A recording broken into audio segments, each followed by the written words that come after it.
ഇന്നത്തെ അറിയിപ്പുകൾ. തദ്ദേശ ഭരണ തെരഞ്ഞെടുപ്പിൽ വോട്ടർ പട്ടികയിൽ പേര് ചേർക്കാൻ അവസരം നഷ്ടപ്പെട്ടവർക്ക് സംസ്ഥാന തെരഞ്ഞെടുപ്പ് കമ്മീഷൻ വീണ്ടും അവസരം നൽകുന്നു. സെപ്റ്റംബർ 29 മുതൽ വോട്ടർ പട്ടികയിൽ പേര് ചേർക്കാം. ഇതിനുള്ള കരട് വോട്ടർ പട്ടിക സെപ്റ്റംബർ 29 പ്രസിദ്ധീകരിക്കുമെന്ന് സംസ്ഥാന തെരഞ്ഞെടുപ്പ് കമ്മീഷണർ എ. ഷാജഹാൻ അറിയിച്ചു. എല്ലാ വോട്ടർമാർക്കും സംസ്ഥാന തെരഞ്ഞെടുപ്പ് കമ്മീഷന്റെ സവിശേഷ തിരിച്ചറിയൽ നമ്പർ നൽകിക്കൊണ്ടാണ് കരട് വോട്ടർ പട്ടിക പ്രസിദ്ധീകരിക്കുന്നത്. അന്തിമ വോട്ടർ പട്ടിക ഒക്ടോബർ 25 പ്രസിദ്ധീകരിക്കും. കഴിഞ്ഞ സെപ്റ്റംബർ 2 പുതുക്കി പ്രസിദ്ധീകരിച്ച അന്തിമ വോട്ടർ പട്ടികയാണ് ഇപ്പോൾ കരടായി പ്രസിദ്ധീകരിക്കുന്നത്.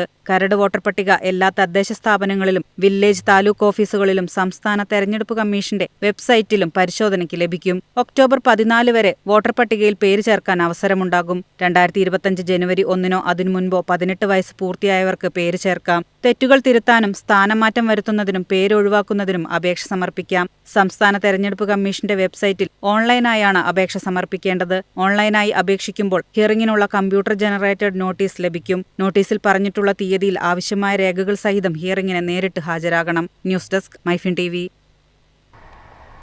നവരാത്രി ആഘോഷങ്ങളുടെ ഭാഗമായി പൊതു അവധി പ്രഖ്യാപിച്ചതിനാൽ ഈ മാസം 30 നടത്താനിരുന്ന എല്ലാ പരീക്ഷകളും PSC മാറ്റിവെച്ചു. പരീക്ഷകൾ കായിക പരീക്ഷ, നിയമന പരിശോധന എന്നിവയാണ് മാറ്റിയത്. ഹോമിയോപ്പതി വകുപ്പിൽ ഫാർമസിസ്റ്റ്, കയർഫെഡിൽ കെമിസ്റ്റ്, ആർക്കൈവ്സ് വകുപ്പിൽ കൺസർവേഷൻ ഓഫീസർ തസ്തികകളിലേക്കുള്ള പരീക്ഷ ഒക്ടോബർ 8 നടത്തും.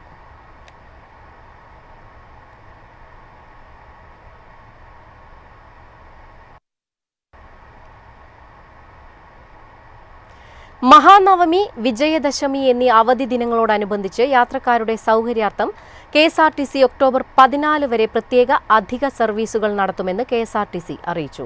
കേരളത്തിലെ വിവിധ കേന്ദ്രങ്ങളിൽ നിന്നും ബംഗളൂരു, മൈസൂർ, ചെന്നൈ എന്നിവിടങ്ങളിലേക്കും തിരിച്ചും നടത്തുന്നതിനുള്ള ഒരുക്കങ്ങൾ പൂർത്തിയായിട്ടുണ്ട്. നിലവിലെ സ്കാനിയ, വോൾവോ, സ്വിഫ്റ്റ് ബസ്സുകൾ സർവീസിന് സജ്ജമായി മുഴുവൻ ഇന്റർസ്റ്റേറ്റ് സർവീസുകളും ഓപ്പറേറ്റ് ചെയ്യുന്നതാണെന്ന് KSRTC അറിയിച്ചു.